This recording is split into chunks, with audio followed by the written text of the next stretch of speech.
Monsieur Baume, bonjour. Bonjour. Alors vous êtes directeur de l'institution pédagogique des Bio depuis plus de 20 ans, mais vous êtes également instructeur de vol depuis plus de 15 ans. Alors d'où vous vient cette passion pour l'aviation? Oh, disons que ça remonte à très loin, à savoir que quand j'étais jeune, avec une douzaine d'années, j'avais pu faire un vol de passagers qui m'avait été offert par mon père dimanche, avec un temps magnifique comme aujourd'hui. Et depuis là, j'ai toujours rêvé de piloter moi-même un avion. Donc c'est depuis là, à peu près à l'âge de 10-12 ans, que ma passion a commencé. Alors racontez-nous un petit peu votre aventure. Comment êtes-vous devenu instructeur de vol? Alors c'est un assez long parcours parce que ça commence d'abord par du vol à voile à l'âge de 17 ans. Et puis ensuite un cours. J'avais pu m'inscrire pour les cours pré-militaires à l'époque qui permettaient de faire déjà un certain nombre d'heures de vol sur des avions à moteur. Donc j'ai commencé comme ça et avec l'idée de devenir aussi un jour peut-être pilote militaire. Donc j'ai fait une formation de base qui s'appelait les cours IAP. Maintenant, c'est ce qu'on appelle les cours sphères. Ça existe encore, mais c'est différent. À l'époque, on pouvait donc faire déjà des heures de vol de l'ordre de 2 fois 14 heures, je crois que j'avais pu faire. Ensuite est venue la licence de pilote privé. Et ensuite de ça, un début d'école de pilote militaire où j'ai eu l'occasion de voler sur des Bucaire. À l'époque, c'était au Tessin, on allait à Magadino. Donc j'ai pu voler des Bucaire, j'ai pu voler les P3. Et puis ensuite à Sion, une trentaine d'heures à peu près sur les jets qui s'appelaient à l'époque les Vampires, Trainer. Donc c'était des biplaces. Voilà. Et puis tout ça m'a permis d'accumuler donc un certain nombre d'heures de vol. Et petit à petit, quand je suis retourné un peu dans l'aéroclub, notamment à La Chaux-de-Fonds aussi, et ensuite ici, eh bien, j'ai pu, dans le civil, faire suffisamment d'heures pour pouvoir faire une licence semi-professionnelle, puis ensuite une licence d'instructeur. Voilà. Pour devenir instructeur, il faut un certain nombre d'heures de vol, c'est ça qui compte, et on ne veut pas le devenir comme ça du jour au lendemain. Alors par rapport à votre parcours, quel est votre plus beau souvenir dans le domaine de l'aviation? Alors c'est un souvenir qui est assez récent.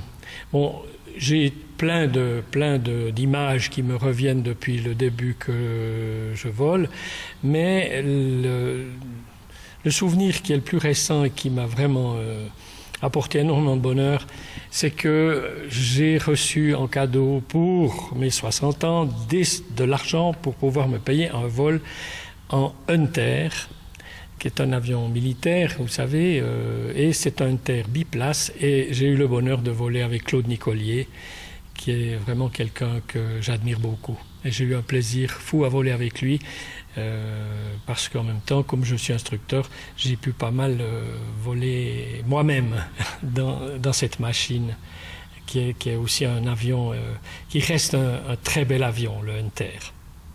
Puis quelles ont été vos impressions lorsque vous étiez à bord de cet avion? Ah ben l'impression d'avoir touché à un rêve et puis en même temps de pouvoir le faire avec quelqu'un de célèbre qui qui a lui rêvé beaucoup plus haut que moi encore, hein, puisqu'il est allé juste dans l'espace.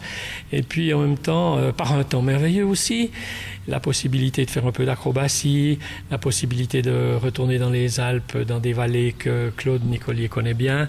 Donc il m'a fait déguster, je peux dire, des passages dans des vallées très intéressantes des Alpes. Que je connaissais que de beaucoup plus haut, parce qu'avec nos petits avions, on vole beaucoup plus haut, parce qu'on a moins de réserve de puissance, ce qui nous permet, pas avec, comme un avion militaire, un jet, hein, d'avoir la puissance pour monter face à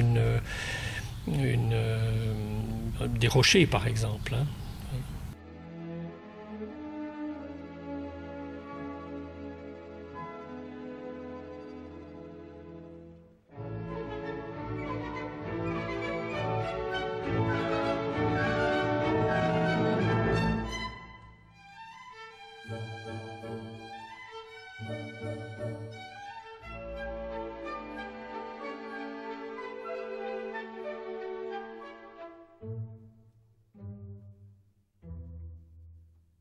Donc il faut un certain nombre d'heures, vous l'avez dit, mais quelles sont les qualités, les conditions requises en fait pour devenir instructeur? Alors je crois que c'est comme pour tout pilote d'avion, les exigences sont celles d'être en fait rigoureux dans ce qu'on fait, d'être précis, de ne pas mettre deux pieds dans un soulier, comme on dit chez nous, et de ce fait d'être capable de gérer un certain nombre de choses à la fois. Et de ne pas être influencé par un événement qui perturberait tout le reste. Donc il faut être capable de gérer plusieurs choses à la fois. Et ensuite, comme moi, en même temps, j'étais de profession enseignant, eh bien, ça m'a permis, en étant instructeur de vol, d'allier en fait ma profession d'enseignant à mon hobby et ma passion qui était l'aviation. Donc vraiment, c'est un bonheur pour moi à chaque fois de pouvoir voler avec des élèves et leur communiquer la passion. Alors vous dites qu'il faut être rigoureux, précis, mais les tests sont vraiment très poussés en fait pour devenir instructeur de vol. Alors non, je ne peux pas dire qu'on ait des tests, par exemple physiques, sont des examens tout à fait normaux, il faut être en santé et on ne fait pas des tests absolument extraordinaires. Mais on doit effectivement bien connaître la théorie et ensuite aussi la pratique de façon à pouvoir l'expliquer, cette théorie, à travers la pratique de vol auprès de nos élèves. Est-ce que les élèves doivent avoir au préalable des connaissances, justement, tout ce qui concerne la conduite d'un avion? Mais comment ça se passe? Non, il n'y a pas besoin d'avoir des connaissances, mais c'est clair que quelqu'un qui s'intéresse déjà à son sujet avant, il a un avantage parce que, de ce fait, il est déjà un petit peu familiarisé avec le milieu. Donc je crois que n'importe qui peut apprendre à piloter pour autant qu'il y marque un certain intérêt et qu'il fasse l'effort aussi de l'apprentissage. Il faut faire pas mal de travail sur la théorie. Il y a pas mal de branches théoriques et des examens donc à passer. Et puis ensuite, il y a l'examen pratique aussi. Donc vous-même, vous donnez des cours théoriques et pratiques? Oui, tout à fait, dans le cadre de l'école ici de Colombier.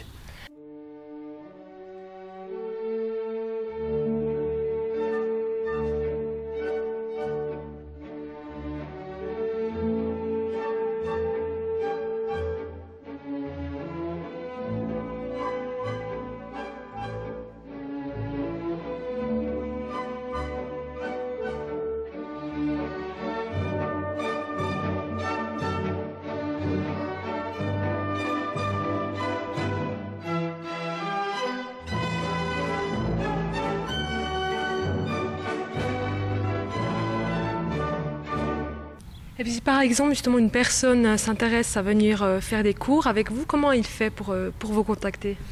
Alors c'est simple, il suffit d'appeler ici le CNA, donc au bureau de l'aérodrome, et puis là en général il y a des dames qui peuvent répondre à toutes les questions que se pose quelqu'un qui souhaiterait devenir membre du club et faire une formation dans le cadre de l'école d'aviation de Colombier. Nous volons sur des machines, vous aurez l'occasion de faire un vol après, je pense, vous verrez. qui sont des machines monomoteurs et qui sont à double commande, donc qui sont faites aussi pour l'école. Ben, merci beaucoup, Monsieur Baume, pour ce joli entretien. Et puis, on vous souhaite que du bon et puis à bientôt. Merci. Juste une chose que je souhaiterais faire aussi à travers cette discussion, c'est de déclencher chez vous aussi l'idée et l'envie de voler et de vous inoculer le virus dont je suis atteint et dont je n'ai plus pu me débarrasser depuis qu'il m'a atteint. Ça fait plus de 40 ans, effectivement. Voilà. Très bien, ben merci beaucoup. Alors allons-y, on va faire un tour en avion alors. On va faire un tour ensemble. Ben, merci beaucoup.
Monsieur Gabriel, Monsieur Sidler, bonjour. Bonjour. Bonjour. Alors merci beaucoup de nous recevoir ici à l'aérodrome de Colombier. Alors peut-être pour commencer, Monsieur Gabriel, pouvez-vous un petit peu nous décrire votre fonction au sein de cet aéroport? Alors actuellement, je suis le responsable du groupe moteur, mais mon activité a commencé en 1997. Je suis venu faire un vol d'initiation. Et ensuite, voilà, l'histoire a pris son cours. J'ai fait ma licence, j'ai passé en 98. Ensuite, j'ai pris depuis 99 à 2003 une fonction au sein du vol moteur comme chef technique, c'est-à-dire responsable des avions de la maintenance. Après, pendant les 4 années qui suivaient, de 2003 à 2007, j'étais le président de l'organe fêtier du club Neuchâtel d'aviation. Et depuis 2008, j'ai repris la fonction de chef de groupe du vol moteur. Actuellement, on a 2 avions Robin, des quadriplaces, 160 chevaux, qui sont aussi dédiés à la formation de base. Et ensuite, nous avons aussi également un Cessna 150, qui est aussi dédié à la formation de base, où on peut faire une licence un peu meilleur marché qu'un sur un quadriplace. Merci. Et vous, Monsieur Sidler, alors quelle est votre fonction ici?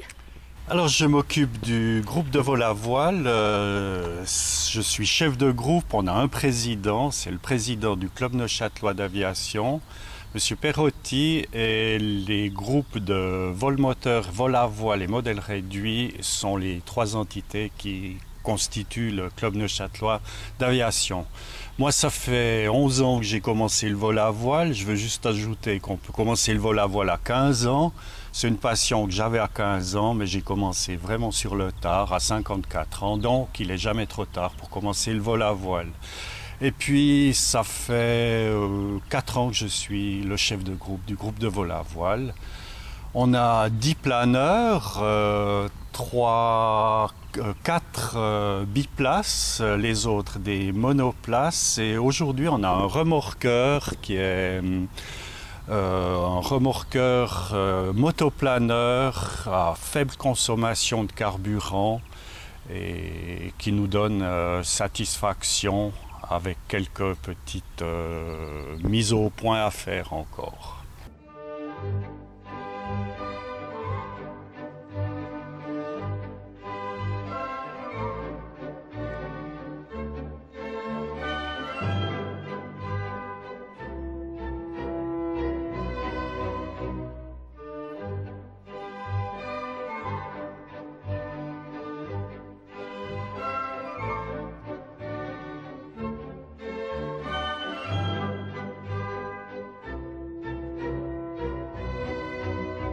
Alors comment ça se passe un vol en planeur? Alors le vol en planeur à Neuchâtel, alors on le fait à partir d'un remorqueur, sur certains aérodromes qui sont proches de collines ou de montagnes où tout de suite on a des ascendances qui démarrent, c'est possible de faire du vol à voile avec un treuil. C'est un câble qui s'enroule très rapidement sur un tambour.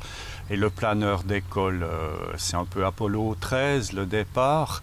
Alors ici, on a un remorqueur, c'est des remorquages qui durent entre 10 et 15 minutes, qui nous amènent en général sur les crêtes de Tête de Rang ou de la Tourne.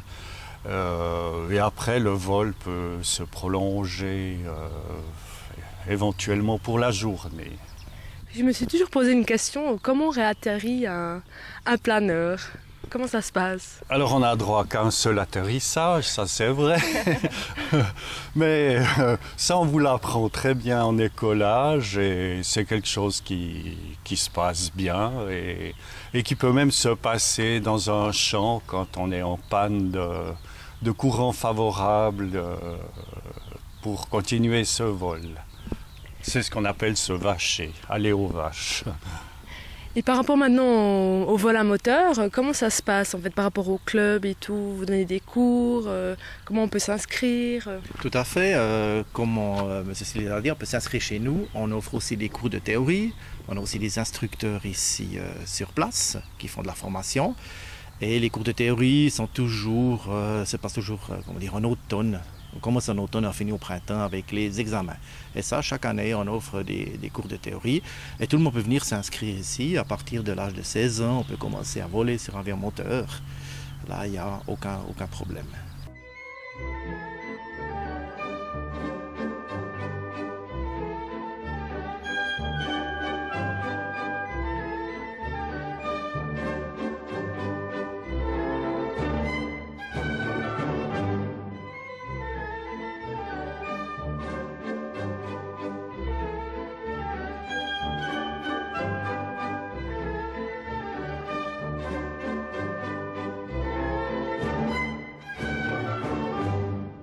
Est-ce que c'est à la portée de toutes les bourses?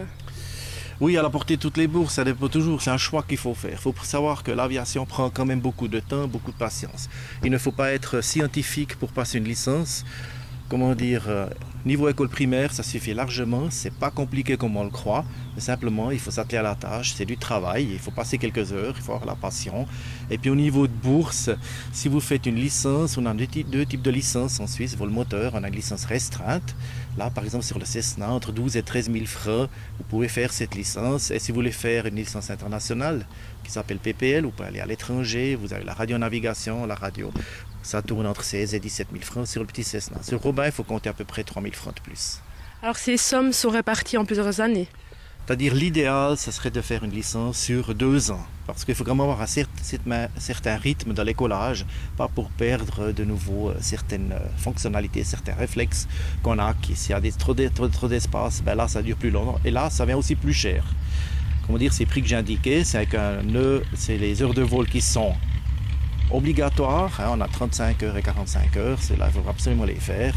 Mais si on prolonge trop longtemps, ben vous faites plus d'heures et ça vous revient plus cher. Hein.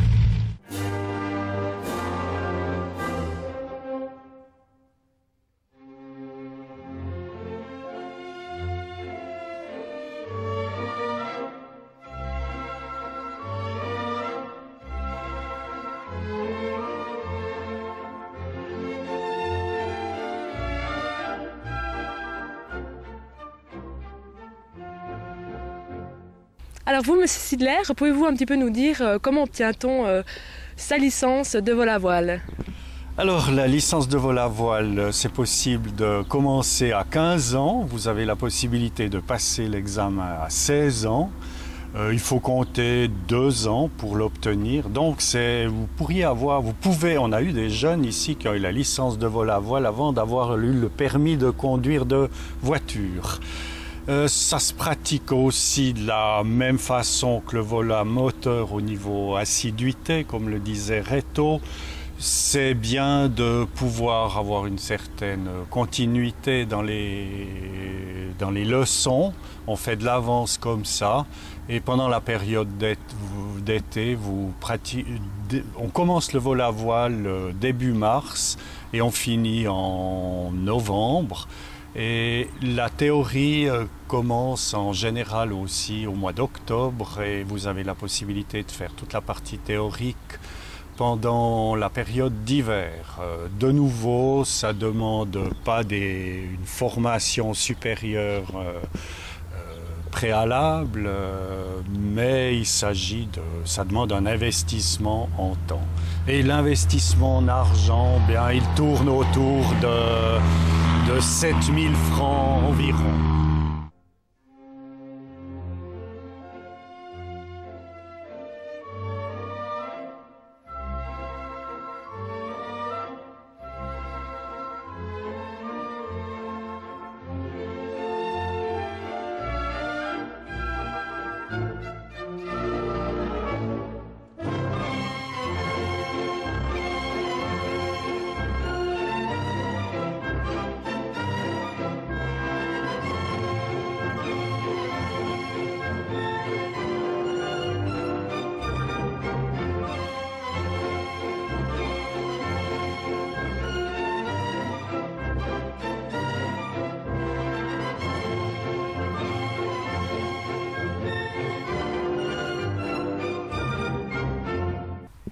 Alors par rapport maintenant au centre neuchâtelois d'aviation, où nous nous trouvons même, pouvez-vous un petit peu nous en parler?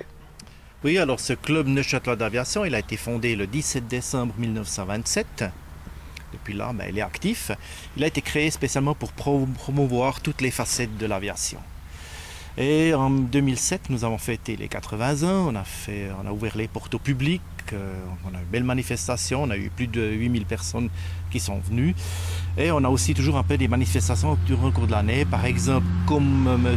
Pierre Sidler l'a dit, dès qu'on vole la voile, nous du côté vol moteur, on organise 2 fois par année des journées de vol d'initiation. Ces vols d'initiation se déroulent de la façon suivante. Les gens qui sont intéressés me font piloter un avion sur le siège de gauche, c'est-à-dire pilote-commandant, à sa droite un instructeur. Ils viennent le matin, on va dire sur inscription, ils ont de la théorie, déjà pour savoir pourquoi un avion vole, et ensuite ils font un vol à peu près de 25 minutes. C'est-à-dire on fait le décollage, on va faire un peu des évolutions pour un peu sentir l'avion, et après 20 minutes on revient pour atterrir.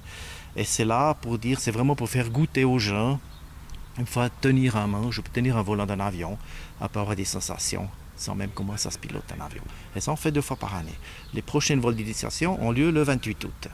On peut encore toujours s'inscrire.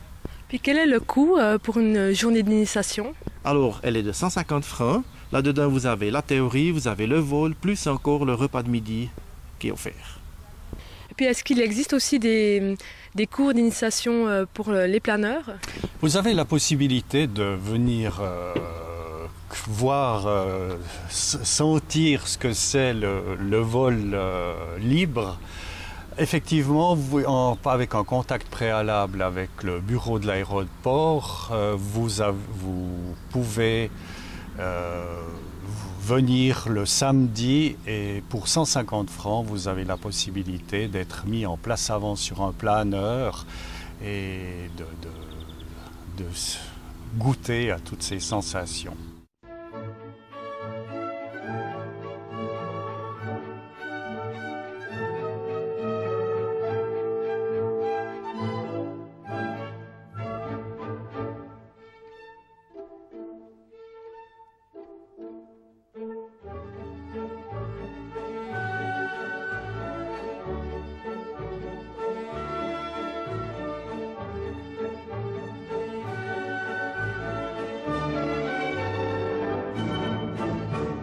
Alors ça demande beaucoup d'investissement, mais est-ce que c'est conjugable avec une activité professionnelle, des études? Oui, c'est tout à fait conjugable. L'écolage se pratique le samedi, principalement le samedi. On a également des camps de vol à voile à Pâques où vous pouvez venir donc pendant les vacances scolaires. Et là, vous faites bien de l'avance si vous venez plusieurs jours de suite. C'est la solution.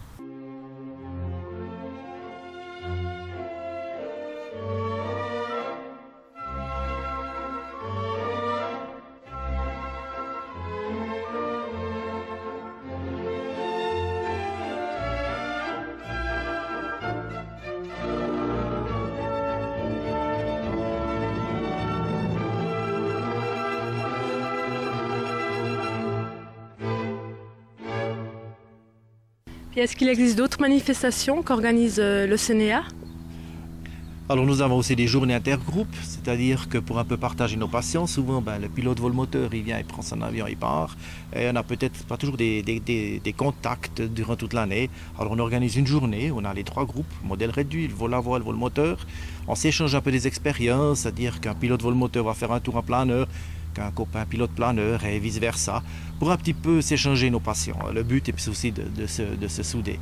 Si je reviens au vol d'initiation, on les fait pas seulement 2 fois par année. Si quelqu'un veut faire un vol d'initiation pendant la semaine, sur rendez-vous avec un instructeur, il n'y a aucun problème. C'est aussi 150 francs, mais là c'est clair, il n'y a pas un repas de midi, il y a aussi de la théorie, mais il n'y a pas le repas de midi. Parce que là on doit ordrer un instructeur.